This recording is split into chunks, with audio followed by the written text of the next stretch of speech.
तो देखिए अगला एक राजवंश है, छोटा सा राजवंश है, और वो है पहलो वंश, यानी को पातियाई वंश कहते हैं। तो कहते हैं ये जो पहलो शासक थे, ये जो है मध्य एशिया में ईरान से आए थे। कहाँ से आए थे? ईरान से आए थे। और इस वंश का जो वास्तविक संस्थापक माना जाता है, वो माना जाता है मिथ्रेडेटस प्रथम को। लेकिन इस वंश का जो प्रसिद्ध शासक हुआ है, वो उसका नाम है गोंडो फर्नीस, ठीक है। और गोंडो फर्नीस की राजधानी, उसने अपनी राजधानी तक्षशिला को बनाई थी। और उसके विषय में जानकारी एक पेशावर से अभिलेख प्राप्त हुआ है, तख्ते वही अभिलेख मिला है, ठीक है। और सबसे ज्यादा इम्पोर्टेंट, उसको कई नामों से जाना जाता है, उसकी भी हम चर्चा करेंगे। बिंदु फण के भी नाम से जाना जाता है। लेकिन उसके शासन काल में एक ईसाई धर्म प्रचारक आए थे, बहुत पूछा जाता है। उनका नाम था सेंट थॉमस आए थे, जो ईसाई धर्म के प्रचारक थे, जिन्होंने ईसाई धर्म का जो है प्रचार किया था, जो है यहाँ आकर के। वो जो है सबसे ज्यादा इम्पोर्टेंट माना जाता है। तो गोंडो फर्नीस, और गोंडो फर्नीस का अभिलेख याद रखिएगा, कौन सा? तख्ते वही अभिलेख। राजधानी याद रखिएगा तक्षशिला। और कौन आए थे? ईसाई पादरी, जिन्होंने सर्वप्रथम जो है भारत में ईसाई धर्म का प्रचार किया था, तो वो थे सेंट थॉमस, ठीक है। इतना याद रखना है। तो पहला पॉइंट लिखिए कि देखो पहलो मध्य एशिया में ईरान से आए थे। पहलो मध्य एशिया में, पहलो मध्य एशिया, मध्य एशिया में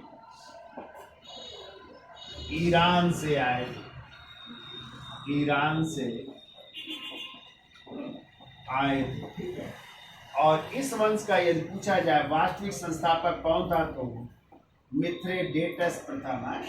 इसको वास्तविक संस्थापक माना जाता है, वास्तविक संस्थापक माना जाता है, ये वास्तविक संस्थापक है। लेकिन प्रसिद्ध शासक की चर्चा की जाए तो उसका नाम है गोंडो फर्नीज है, गोंडो फर्नीज। और इसका टाइम है 20 ईस्वी से लेकर के 40 ईस्वी तक, यानी 20 वर्ष तक इसका शासन रहता है, ठीक है। और इसकी राजधानी जो है, राजधानी लिख लीजिए, इसकी राजधानी है तक्षशिला।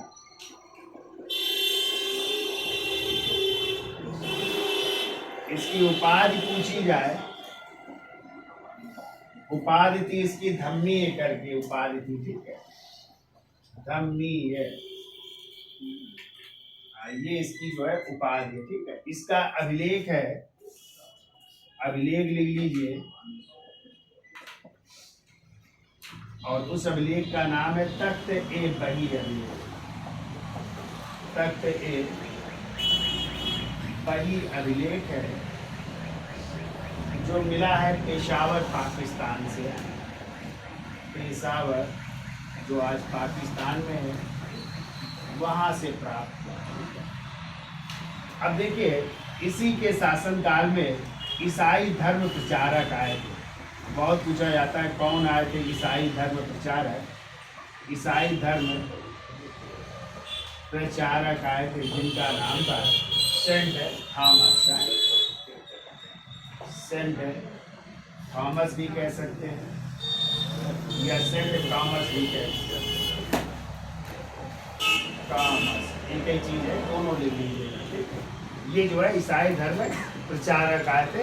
इतनी 3 चीजें या 4 चीजें याद रखनी है। राजधानी क्या थी? तक्षशिला। उपाधि क्या थी? धम्मी। अभिलेख है तख्ते बही अभिलेख, जो पेशावर पाकिस्तान से मिला है। और कौन ईसाई धर्म प्रचारक आए थे?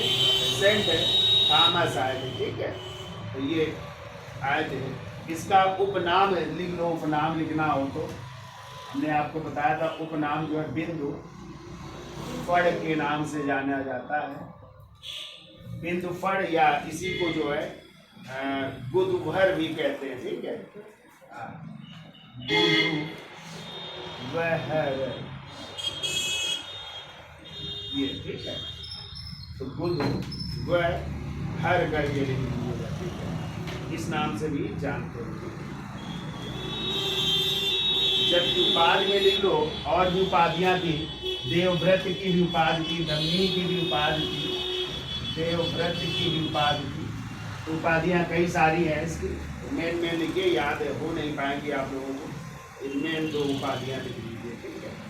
और जो ये तख्ते बही अभिलेख है, ये खरोष्टी लिपि में जो है लिखा गया है, ठीक है।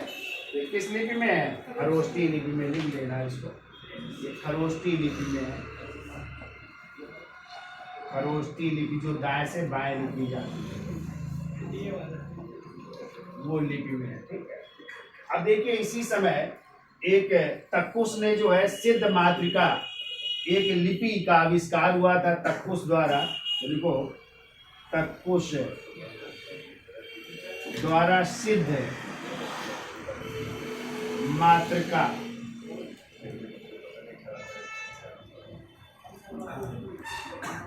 लिपि का आविष्कार किया था, जो भारत की ये वर्णमाला ग्रंथ है। सिद्ध मातृका तो लिपि भी है, वर्णमाला ग्रंथ भी है। कहते ये प्राचीनतम लिपि भी मानी जाती है, ठीक है, तो लिख लीजिएगा, प्राचीनतम लिपि इसको माना जाता है, तो ये भी याद रखिएगा। कई बार पूछा गया सिद्ध मातृका, ठीक है। तो तक्कुश द्वारा अनुवादित एक प्रकार की भारतीय वर्णमाला ग्रंथ है, और इसे जो है क्या माना जाता है? प्राचीनतम लिपि भी माना जाता है। ये भी याद रखिएगा, कई बार पूछा गया सिद्ध मातृका क्या है, तो या तो वर्णमाला ग्रंथ होगा, या एक प्राचीनतम क्या है, ये लिपि मानी जाती है। ये भी आपको याद रखना है, ठीक है। तो ये तो कहानी थी पहले शासकों की। तो दोनों शासक याद हो जाएंगे। मिथ्रेडेटस जो वास्तविक संस्थापक है, और इस वंश का जो प्रसिद्ध शासक है वो है गोल्डो फर्नी। टाइम है 20 से 40 ईस्वी। उपनाम बिंदुफण या बुधुवर के नाम से जाना जाता है। राजधानी तक्षशिला है। उपाधियां धम्मी, देवव्रत, ठीक है, कई उपाधियां हैं। और अभिलेख है तख्ते बही अभिलेख, जो खरोष्टी लिपि में है। पेशावर पाकिस्तान से प्राप्त हुआ है। और इसी के शासनकाल में एक ईसाई धर्म प्रचारक आए थे, जिनका नाम था सेंट थॉमस या सेंट थॉमस। और इसी समय तक्कुश द्वारा सिद्ध मातृका वर्णमाला ग्रंथ की रचना की गई, जो ये पहली जो है प्राचीनतम लिपि भी मानी जाती, सिद्ध मातृका लिपि, ठीक है। अब हम जो है मौर्योत्तर काल के प्रशासन की चर्चा कर लेते हैं, तो वो भी जो है इसी में देख लेते हैं। तो शक वंश का, कुषाण वंश का, ठीक है, पहलो वंश की क्या जो है प्रशासन क्या था, तो उसकी भी चर्चा कर लेते हैं। इतना लिख लो, उसकी भी चर्चा कर रहे हैं। तो देखिए, मौर्योत्तरकालीन प्रशासन की चर्चा कर लेते हैं। तो देखिए, कुषाण राजाओं ने चीनी राजाओं की तरह कौन कौन सी उपाधियां धारण की, देखिए इनकी उपाधियां देख लेते हैं कुषाण शासकों की। तो चीनी राजाओं की तरह इन्होंने उपाधि धारण की देवपुत्र की, ठीक है, देवपुत्र की उपाधि धारण की। इसके अलावा जो है शाहानु शाही जैसी उपाधियां धारण की, ठीक है, किसके अनुरूप? चीनी शासकों के अनुरूप, के अनुरूप। किन राजाओं ने? कुषाण शासकों ने, ठीक है, कुषाण शासकों ने ये उपाधियां धारण की, ठीक है। इसके अलावा इन्होंने एक और प्रथा शुरू की थी, देवकुल की प्रथा। देवकुल प्रथा शुरू की थी। तो देवकुल प्रथा का मतलब होता है कि मतलब जब शासक मरते थे तो मरने के बाद उनकी जो डेड बॉडी थी उस पर क्या बनवा देना? एक मंदिर का निर्माण करवा देना, ठीक है। और मृत राजाओं की मूर्तियां स्थापित करके मंदिर, ऐसा लिख लो, मृत राजाओं की मूर्तियां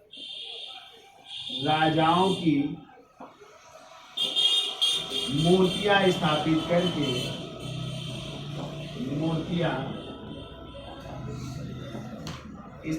करके मंदिर का निर्माण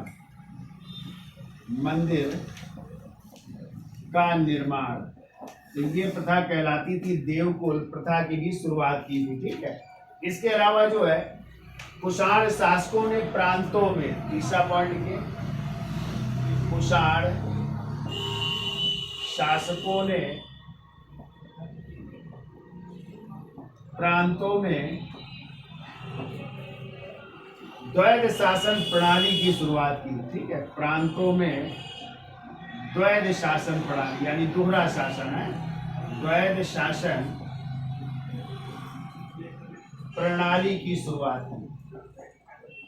जैसे आप लोग पढ़ते हैं ना 1919 के भारत शासन अधिनियम में प्रांतों में द्वैध शासन व्यवस्था लागू की गई थी, जबकि 1935 के अधिनियम में केंद्र में द्वैध शासन। तो वैसे ही पहली बार जो है द्वैध शासन प्रणाली शुरुआत की थी किसके द्वारा? कुषाणों द्वारा। और बीच में आप लोग पढ़ोगे बंगाल में जो है किसने शुरू की थी? लॉर्ड क्लाइव ने, और जिसको समाप्त करने का श्रेय वारेन हेस्टिंग्स को दिया जाता है ना। उन्होंने 1772 में द्वैध शासन प्रथा को समाप्त किया था। ठीक है, वो भी याद रखिएगा। फिर देखिए 7 महान शासकों ने, अगला पॉइंट लिखो, 7 महान शासकों ने ब्राह्मणों को कैसी कर मुक्त भूमि प्रदान करने की प्रथा चालू की थी। ठीक है, ब्राह्मणों को कर मुक्ति भूमि प्रदान की। और हमने आपको बताया इसकी जानकारी कहाँ से मिलती है? पीछे पढ़ा है आप लोग। तो इसकी जानकारी मिलती है सातकर्णी प्रथम की पत्नी थी नागनिका, और नागनिका का कौन सा अभिलेख है? नानाघाट अभिलेख। तो लिख लो जानकारी नागनिका के नानाघाट अभिलेख से, नागनिका के नानाघाट अभिलेख से इसकी जानकारी मिलती है कि ब्राह्मणों और श्रमणों यानी बौद्ध भिक्षुओं को दान देने की प्रथा शुरू की थी। ठीक है, फिर अगला पॉइंट लिखिए, देखो 45 ईस्वी में हिप्पालस नामक नाविक ने, ये क्वेश्चन अभी पूछा गया है, हिप्पालस नामक ग्रीक नाविक ने अरब सागर पर चलने वाली मानसूनी हवाओं की जानकारी दी थी। ठीक है, ग्रीक नाविक ने अरब सागर में चलने वाली मानसूनी हवाओं की जानकारी दी। मानसूनी हवाओं की जानकारी दी।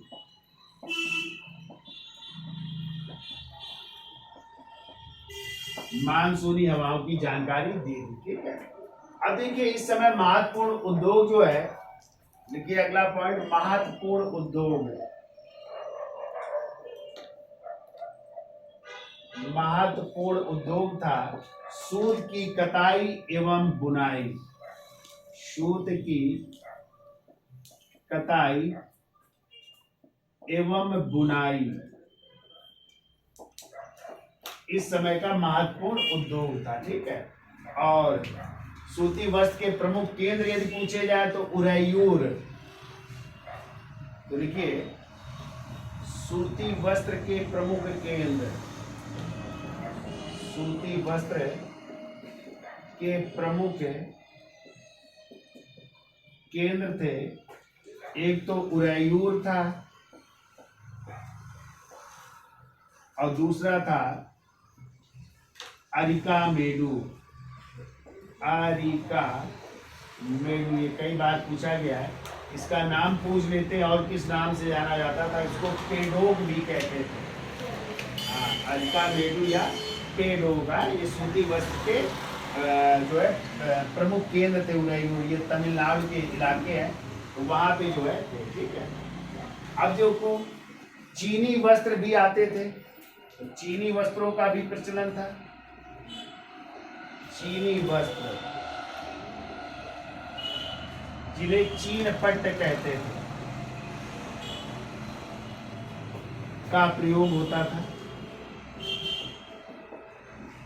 चीन पट्ट का प्रयोग होता था। और इसके अलावा जो है बांस का भी प्रयोग होता था, और बांस को जो है कीचक कहा गया, कीचक कहा जाता था। ठीक है, बांस का भी प्रयोग होता था, बांस के भी चीजें बनती थी। और रेशम मार्ग भी था जो कि चीन से आता था, रेशम का भी व्यापार होता था। इसके अलावा जो है जो यूनानी शासक थे या यूनानी लोग थे, यमन लोग, तो उनको भारतीय काली मिर्च बहुत पसंद थी, इसलिए काली मिर्च का नाम पड़ गया था यवन प्रिय पड़ गया था। क्या पड़ गया था? यवन प्रिय पड़ गया था। ठीक है, तो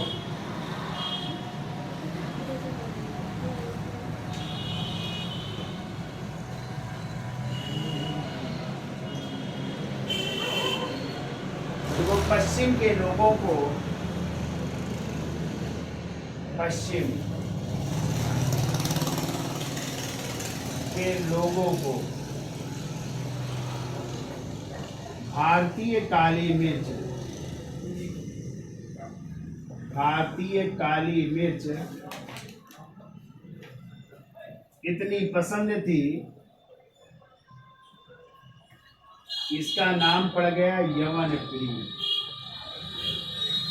ठीक है, नाम क्या पड़ गया? यवन प्रिय पड़ गया। ठीक है, संस्कृत में इसका नाम पड़ गया यवन प्रिय पड़ गया। ठीक है, ठीक।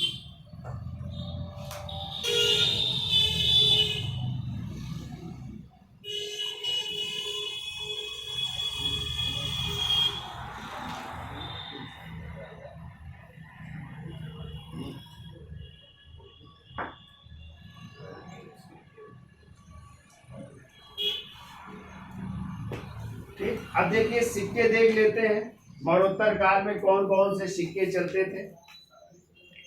तो इतना नहीं लिया।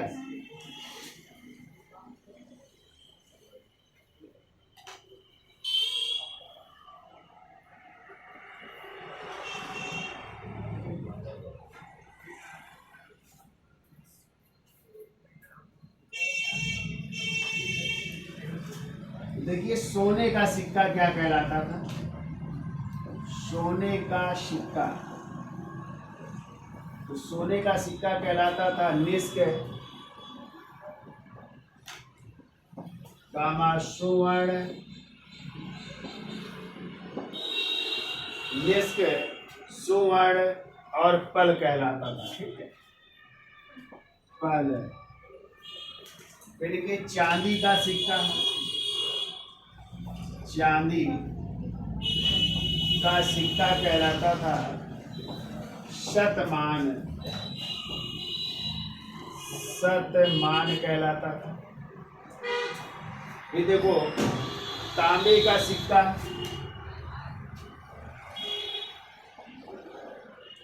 तांबे का छोटा सिक्का लिख लो है, वो कहलाता था काकड़ी कहलाता था।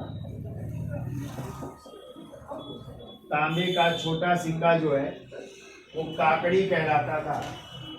जबकि चारों धातुओं से जो निर्मित सिक्का था, चारों धातुओं से, और सोना, चांदी और तांबा और सीसा है, चारों धातुओं का मतलब लिख लो, चाहे सोना, चांदी, तांबा और सीसा, इन धातुओं से निर्मित सिक्के को कहते थे करसापण, वो करसापण कहलाता था। ठीक है,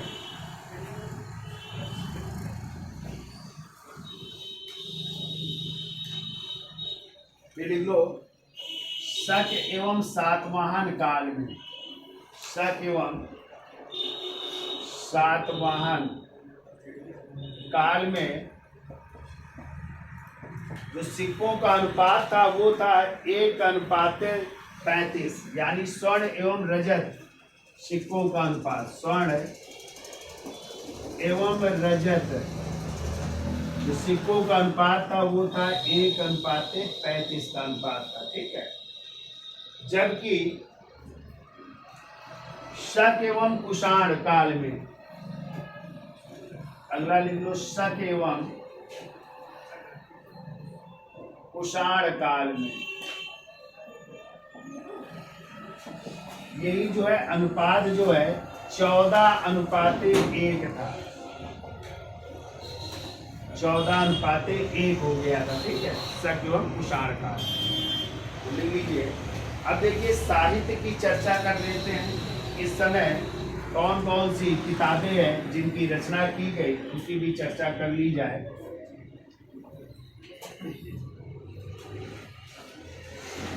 तो साहित्य में देखिए,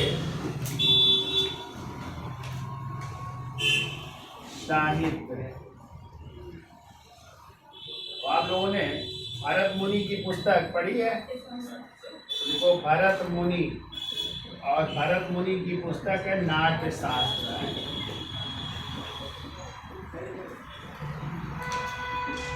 दूसरी लिख लीजिए पतंजलि की पुस्तक, और पतंजलि की कौन सी है? महाभाष्य है, ठीक है, महाभाष्य। फिर लिख लो हाल की पुस्तक, और हाल की पुस्तक पढ़ करके आए आप लोग, गाथा सप्तशती है, जो किस भाषा में? प्राकृत है, काव्य ग्रंथ है ना, प्राकृत भाषा में है, प्राकृत काव्य ग्रंथ है। अश्वघोष की लिख लीजिए, अश्वघोष की पुस्तक है बुद्ध चरित्र, बुद्ध चरित और सौंदरानंद,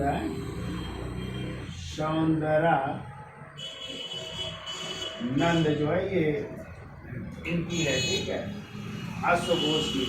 एक और लिख लो सूत्रालंकार भी है इनकी है, सूत्रालंकार, ये भी याद रखिए। फिर लिख लो भास की पुस्तक, और भास की है स्वप्न वासो दत्ता, स्वप्न वासो दत्ता, ये भास की पुस्तक है। फिर लिख लो वात्सायन की, इधर लिख देते हैं वात्सायन, और वात्सायन की पुस्तक है कामसूत्र, कामसूत्र। फिर लिख लो नागार्जुन की, नागार्जुन, और नागार्जुन की पुस्तक है, एक तो प्रज्ञा पारमिता सूत्र है, प्रज्ञा पारमिता सूत्र, और एक और लिख लीजिए रस चिकित्सा भी है, रस चिकित्सा, ठीक है। फिर देखिए चरक की बहुत इंपॉर्टेंट है, और चरक की पुस्तक कौन सी है? चरक संहिता है, ठीक है। चरक संहिता के बारे में लिख लो, ये जो है इसमें 120 अध्याय हैं, 120 अध्याय हैं, 8 खंड हैं, इसमें 8 खंड हैं, और इसे भारतीय चिकित्सा का विश्वकोश कहते हैं, भारतीय चिकित्सा का विश्वकोश कहते हैं इसे, है। साथ में लिखो इसमें आत्रेय के उपदेशों पर आधारित है, ठीक है, आत्रेय ऋषि के उपदेशों पर आधारित है, उपदेशों पर आधारित। और इसमें अग्निवेश, चरक के गुरु याद रखिएगा, अग्निवेश है, तो वो भी हो जाएगा, ठीक है। फिर एक अधिकारी थे मत्थर, लिख लो मत्थर, ये जो है राजनीतिज्ञ थे और कनिष्क के मंत्री थे, राजनीतिज्ञ एवं कनिष्क के मंत्री, कनिष्क के मंत्री थे। ठीक है, तो ये साहित्य के बारे में लिख लीजिए, किताबें पूछी गई हैं इसलिए याद रखिएगा इनको।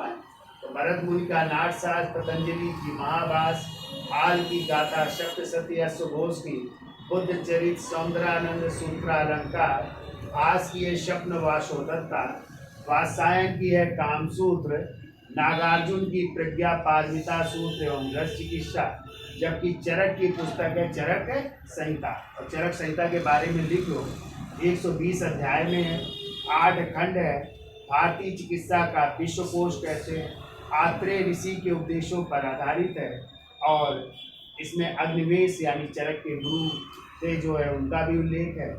और ये मंथर जो है ये राजनीतिक थे एवं कनिष्क के जो है मंत्री भी हुआ करते थे, इनका भी उल्लेख हुआ है। ठीक है, तो इतना आज रखते हैं। फिर अगला टॉपिक यदि आप लोग कहेंगे तो संगम वंश पढ़ा देंगे। और संगम वंश में 3 राजवंशों का उल्लेख है, चोल, चेर और पांड्य। और संगम का अर्थ क्या होता है? मिलन। और ऐसे 3 जो है कह सकते हैं गोष्ठियाँ हुई थी, या गोष्ठी भी कह सकते हैं, अधिवेशन भी कह सकते हैं। ठीक है, जिनकी चर्चा की जाएगी। प्रथम संगम कब हुआ, कहाँ पे हुआ, किसकी अध्यक्षता में हुआ, द्वितीय किसकी अध्यक्षता में, और चोल, चेर, पांड्य राजाओं का उल्लेख इसमें मिलता है। ठीक है, तो ज़्यादा डिटेल में नहीं चर्चा करेंगे, शॉर्टकट में आप लोगों को करवा देंगे संगम वंश। और संगम वंश के बाद फिर शुरू हो जाएगा गुप्त वंश की स्टार्टिंग हो जाएगी, तो फिर गुप्त वंश तो अच्छा टॉपिक है, उसकी चर्चा करेंगे। ठीक है, तो वीडियो अच्छा लगा हो तो लाइक कर दीजिए, शेयर कर दीजिए और देखते भी रहिए। धन्यवाद।